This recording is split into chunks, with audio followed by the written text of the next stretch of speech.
Virat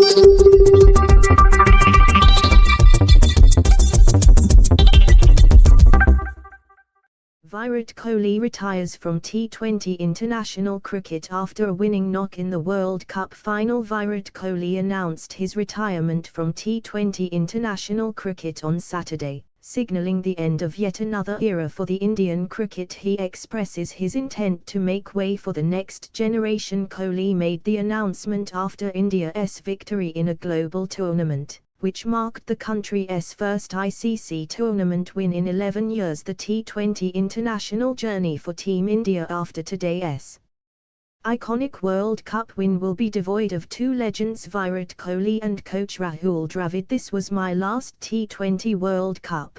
This is exactly what we wanted to achieve," Kohli said in the post-match conversations following India's triumph. He added, "One day you feel like you can't get a run and this happens. God is great, it is just the occasion, now or never kind of situation. This was my last The euro is the currency in footballing. Germany I've decided to save my football watching for the knockout stage, but I can't help checking out scorelines on pavement screens. I notice that the Swiss are a goal up on the so far undefeated Germany are. A lucky opener, no doubt. The well-drilled Germans will mask-aft the Swiss mask-aft," writes Ruchi Joshi.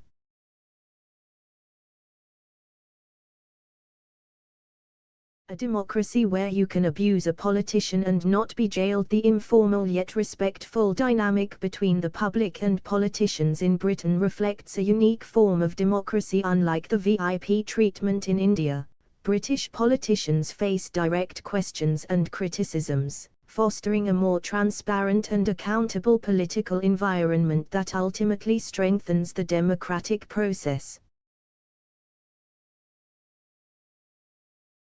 A rabid Russophobe Russia slams Estonian PM Kaja Kallas's EU appointment boost for Ukraine. The Kremlin said Estonian PM Kaja Kallas, who has been nominated to lead the EU's foreign policy, has a history of hostile statements towards Russia. Peskov added that Ursula von der Leyen, who has been nominated for a third term as the EU president, is not a proponent of normalization of relations. Several Russian officials suggested that the policies championed by Kallas will only lead to further escalation. Kallas, selected to speak for Brussels internationally and balance conflicting interests in the EU, has a reputation as an uncompromising hawk on Russia. Kallas's candidacy must be approved by the newly elected EU Parliament, which will convene for the first time next month, a procedure seen as a formality. Watch the video to find out more.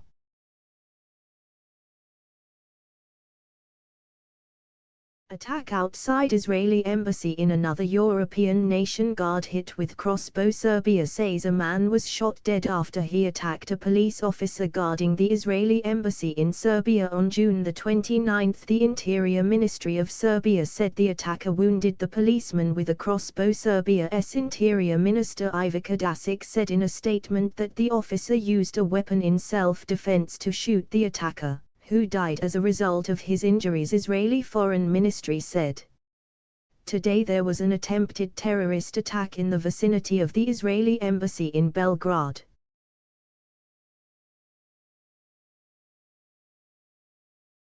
Ola Electric will use in-house battery cells in its products from 2025, CEO Bhavish Aggarwal. With Ola Electric's proposed IPO drawing ever nearer, the company's managing director Bhavish Aggarwal today unveiled the company's progress and plan in using the battery cells it is producing in-house to be used in its electric vehicles. Balancing green goals and financial realities. Labour's net zero dilemma. With the election just 1 week away, Labour's pledge to make Britain a clean energy superpower has sparked a debate on whether or not their net zero scheme is actually achievable. Sir Keir Starmer revealed that Labour's transition team is considering setting up an office for net zero, should they win the election, in order to reach their target of decarbonising the electricity grid by 2030. 5 years before the Conservatives. The party plans to allocate $28 billion each year towards climate initiatives, citing Historic PM Modi lauds India's win against South Africa in T20 World Cup. INDVS T20 World Cup final. India ended their 11-year wait for a global trophy, overcoming South Africa, who chalked at the business end of the match by 7 runs to emerge champions in the T20 World Cup in Bridgetown. Thanks for watching. Please like and subscribe. Don't forget to click on notification bell.